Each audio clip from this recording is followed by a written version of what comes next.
Hi there. Welcome to another edition of Upper Room Ministries Sunday School here in Dover, Pennsylvania, where we are in the book of Esther, a book that we started the previous session. So before we begin our next session, let's do a quick review of what we know so far. In chapter 1, we are introduced to King Ahasuerus and his queen Vashti. King Ahasuerus is a Medo-Persian king, and this is taking place during the time when the Medo-Persians ruled the known world. This is after the fall of Babylon and prior to the rise of the Greek Empire.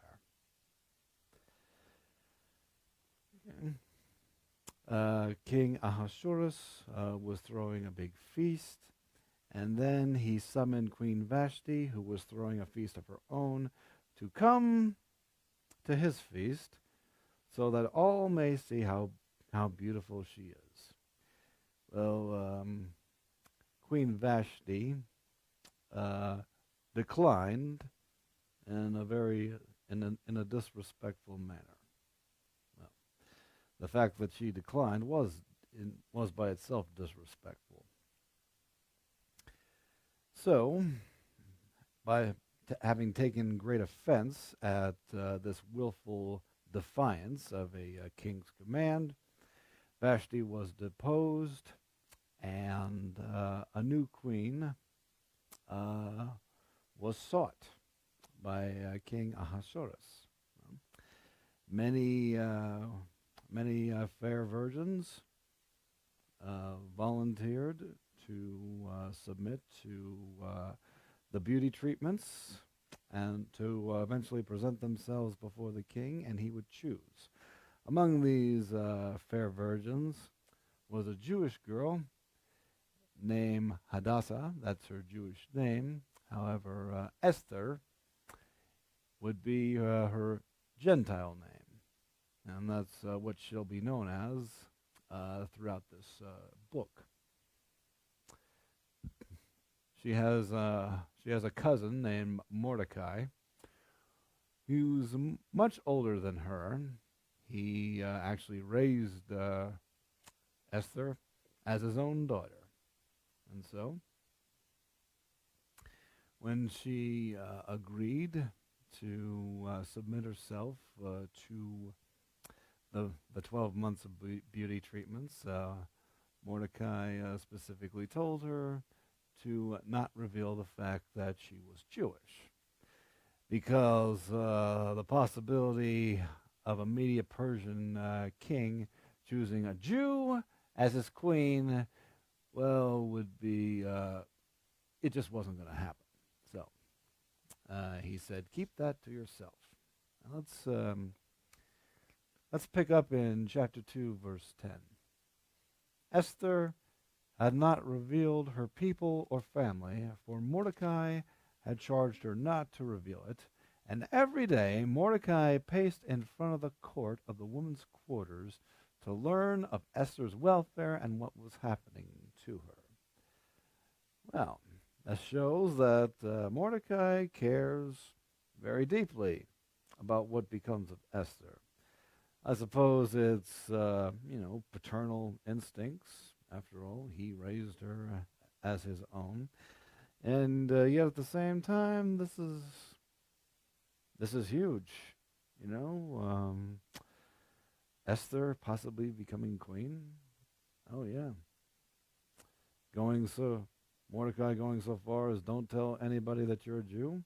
Obviously, this means a whole lot to him. Okay, then verse 12. Each young woman's turn came to go into King Ahasuerus after she had completed 12 months' preparation according to the regulations for the women, for thus were the days of their preparation apportioned, 6 months with oil of myrrh, and 6 months with perfumes, and preparations for beautifying women. Oh my goodness. All 12 months of beauty treatments before they could appear before the king. I mean, clearly, King Ahasuerus has very, very, very high standards when it comes to beauty. Verse 13. Thus prepared, each young woman went to the king, and she was given whatever she desired to take with her from the women's quarters to the king's palace. In the evening she went, and in the morning she returned to the second house of the women, to the custody of Shashgaz, the king's eunuch, who kept the concubines. She would not go in to the king again unless the king delighted in her, called for her by name. Now when the turn came for Esther, the daughter of Abihail, the uncle of Mordecai, who had taken her as his daughter, to go into the king, she requested nothing but what Haggai, the king's eunuch, the custodian of the women, advised. Okay? She's not putting any trust in her own instincts, apparently. She's trusting what the king's servants, counselors, suggest. And Esther obtained favor in the sight of all who saw her. So Esther was taken to King Ahasuerus into his royal palace in the 10th month, which is the month of Tebeth, in the 7th year of his reign. Okay. The month Tebeth corresponds to our own December, January time period. Verse 17. The king loved Esther more than all the other women, and she obtained grace and favor in his sight more than all the virgins. So he set the royal crown upon her head and made her queen instead of Vashti. Then the king made a great feast, the feast of Esther, for all his officials and servants. And he proclaimed a holiday in the provinces and gave gifts according to the generosity of a king. Okay, so clearly, King Ahasuerus has found immense favor. So much in Esther, so much so that he wants to be generous. He wants to spread the wealth around. Okay. All right, verse 19. When virgins were gathered together a second time, Mordecai sat within the king's gate. Yes, Mordecai, he's even though that Esther is now queen, he's sticking close. He's not going about his way. He's still being protective. Now Esther had not revealed her family and her people, just as Mordecai had charged her, for Esther obeyed the command of Mordecai as when she was brought up by him. In those days, while Mordecai sat within the king's gate, two of the king's eunuchs, Bigthan and Teresh, doorkeepers, became furious and sought to lay hands on King Ahasuerus. So these two are plotting to murder the king. Now, it doesn't say why they were furious at the king, but whatever the king did enraged them enough that they wanted to kill him. Okay, verse 22.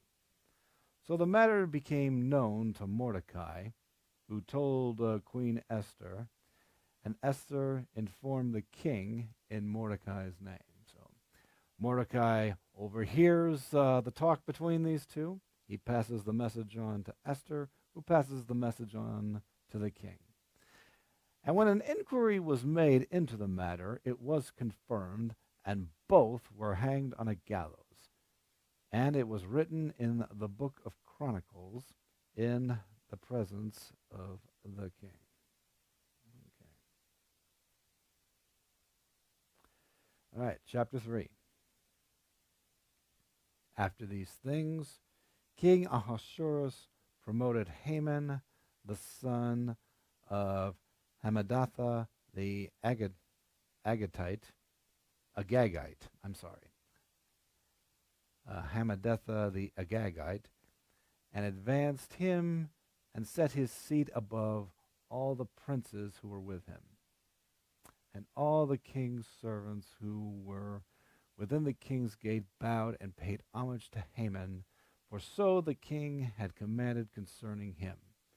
But Mordecai would not bow or pay homage.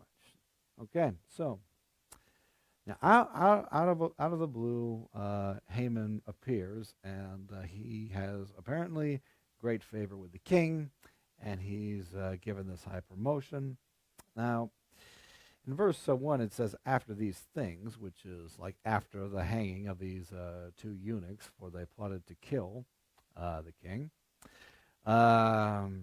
Perhaps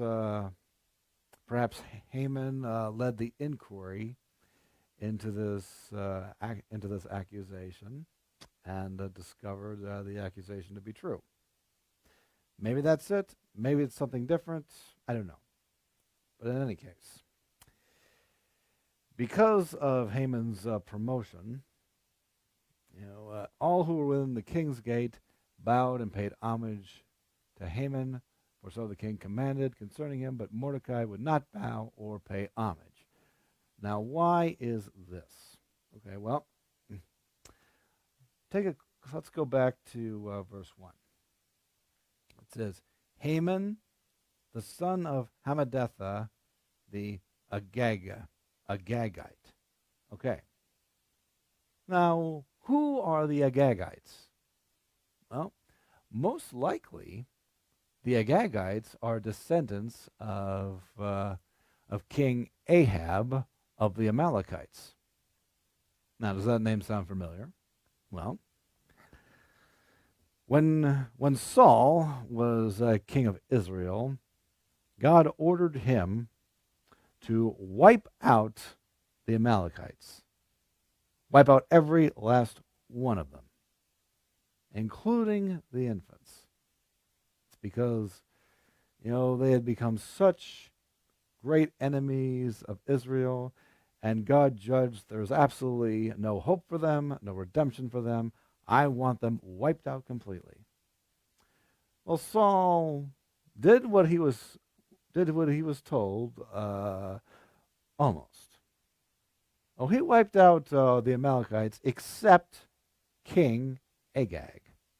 For whatever reason, he decided to keep King Agag alive, which honestly I can't understand, because you'd think that the king of the Amalekites, the leader of these of this race of people that are enemies to Israel, you'd think King Saul would want to start with him first. But instead, he killed the infants as he was ordered, but spared this wicked king. Well, anybody who knows the story of Saul knows what became of him after that. And now we are seeing the results of Saul's disobedience. A lineage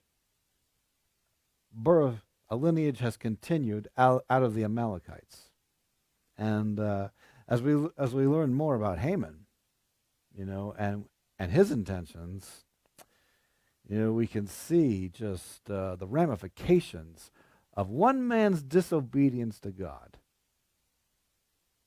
The consequences of not quite following through with what he had been told to do had on future generations.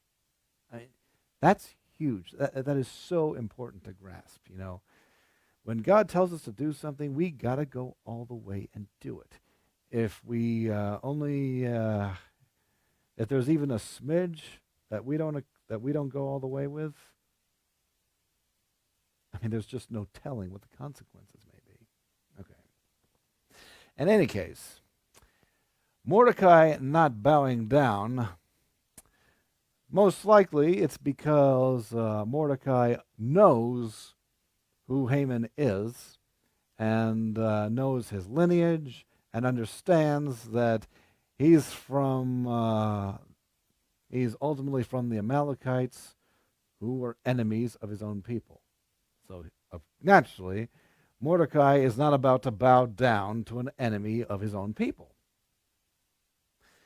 Very, very similar to Shadrach, Meshach, and Abednego not bowing down to the idol that Nebuchadnezzar had ordered everyone to do. Why? Because, that would be an act of idolatry in God's eyes, and they knew so. Because, the first commandment, you shall have no other gods before me. By bowing down to that, even though it's under duress, they know that would constitute putting another god before their God. Think about it. They're just saying, it's like saying, we trust in this God, this false God, paying homage to it will give us more protection than refusing to uphold God's command. But the thing is, they were willing to die rather than betray their God like that. That's what they were willing to do, and that's what Mordecai, at least, is setting himself up to do. Would he have done it if he had known his life would be at stake? Who knows? But in this case, he's not about to bow down to an enemy of God's people, of his own people, just because the king says so. Okay. Verse 3. Then the king's servants, who were within the king's gate, said to Mordecai, "Why do you transgress the king's command?" Now it happened when they spoke to him daily, and he would not listen to him, that they told it to Haman, to see whether Mordecai's words would stand, for Mordecai had told them that he was a Jew.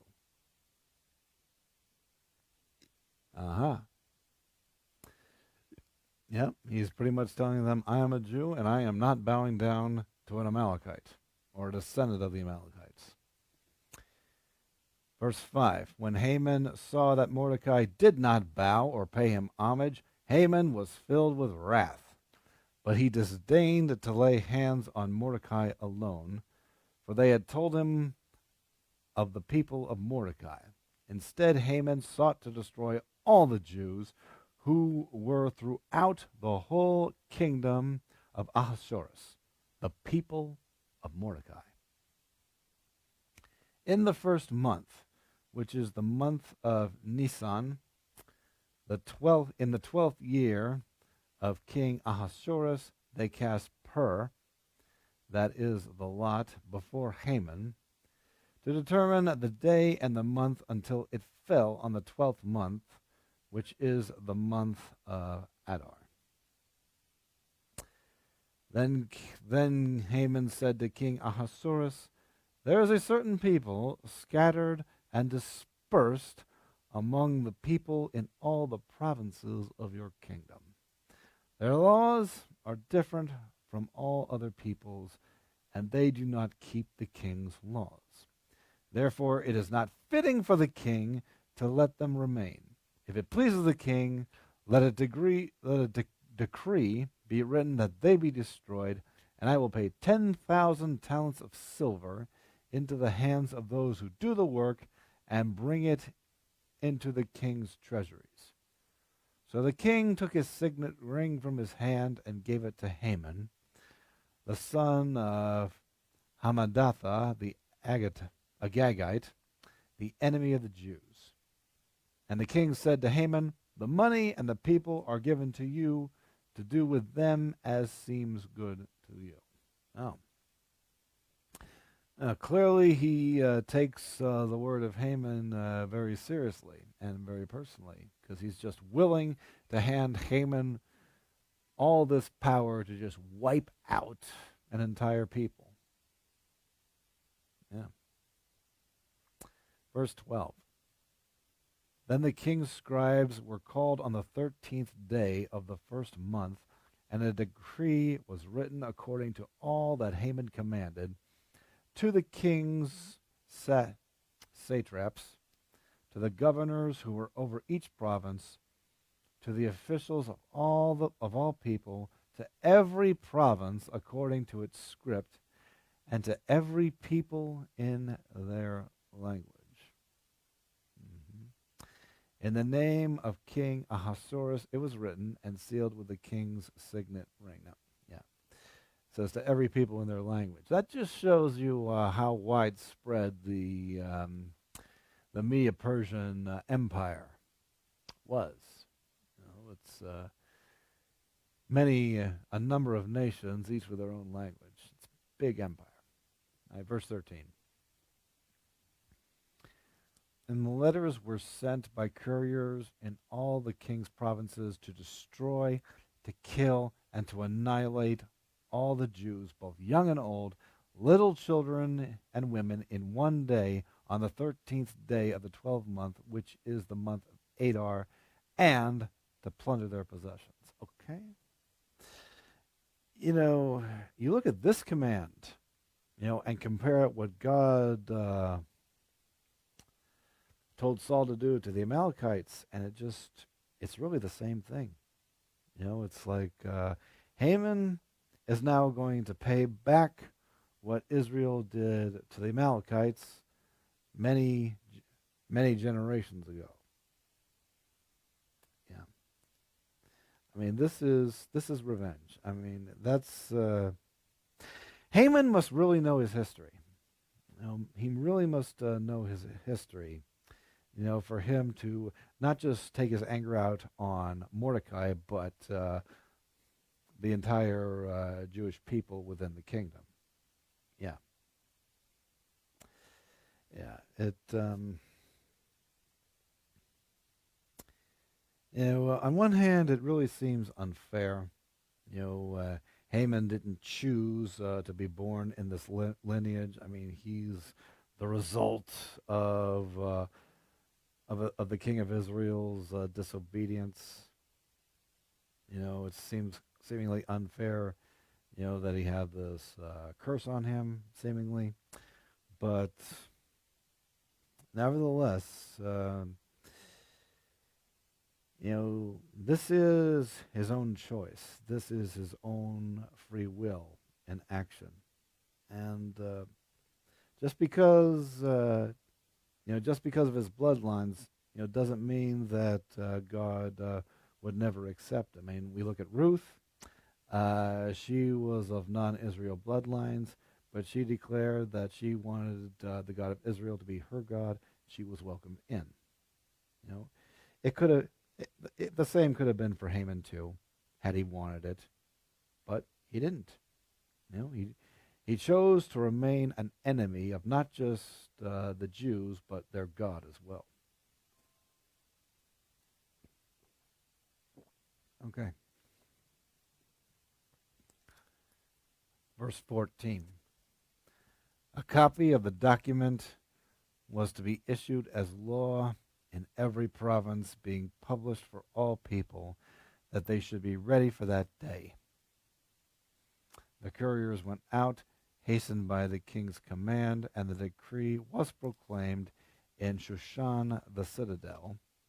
So the king and Haman sat down to drink, but the city of Shushan was perplexed. Yes. Well, the king and Haman, they sat down to drink, but the city of Shushan was perplexed. As in, we cannot understand why this decree is being ordered. Why the entire Jewish population is to be eliminated. This they can't understand, and this most likely is creating maybe sympathy, for the Jewish people. So, what does this even amount to anything? I mean, We'll find out as we continue. But even so, I mean, there is a lot of confusion being created within the Medo-Persian kingdom because of this decree. All right, chapter 4.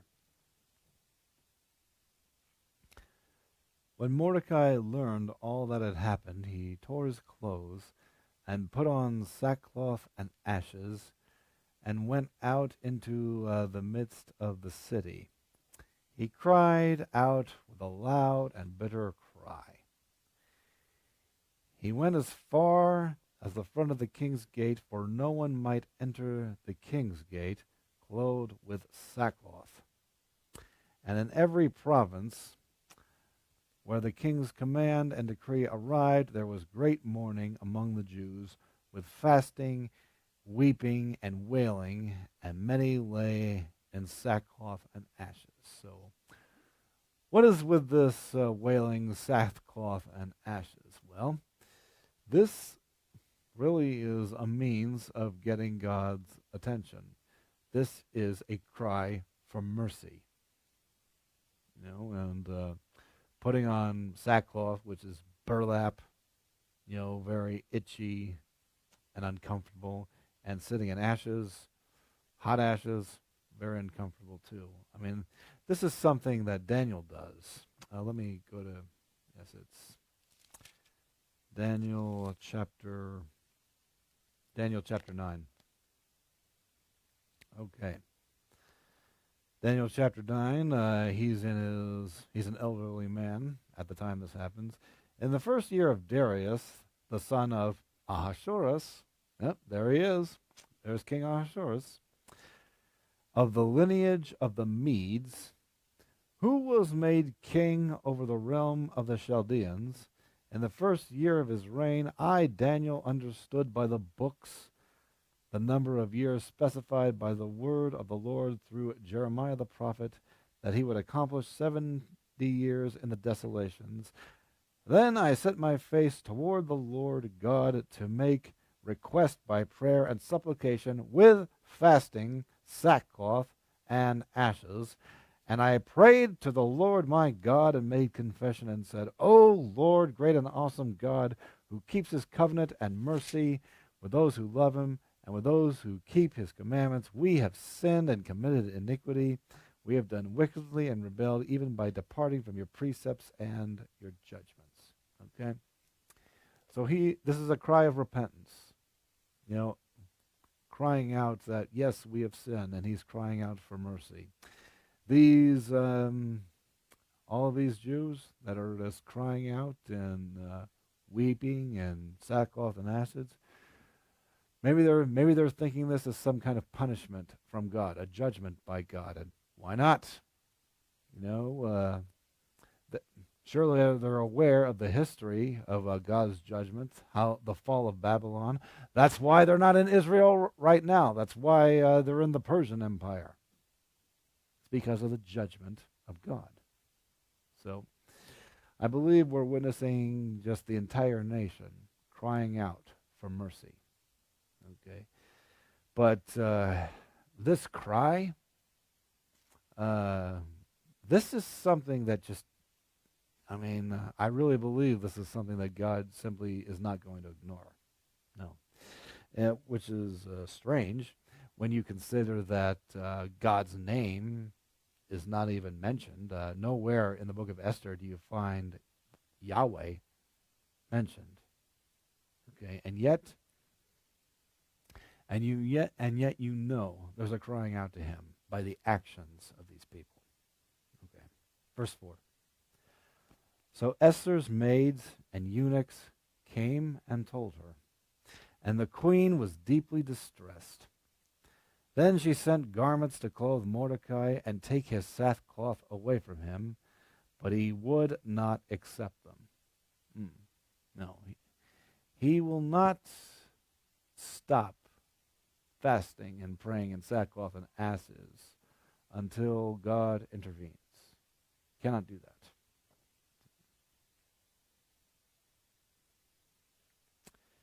Then Esther called Hathach, one of the king's eunuchs, whom he had appointed to attend her, and she gave him a command concerning Mordecai to learn why this was. So Hathach went out to Mordecai in the city and the square that was in front of the king's gate. And Mordecai told him all that had happened to him and the sum of money that Haman had promised to pay into the king's treasuries to destroy the Jews. Okay. All right. So now the message is about to get back to Esther. And in our next session, we'll see what Esther does. Okay? Well, that's all the time we have for today. Thank you for joining us, and we'll see you next time.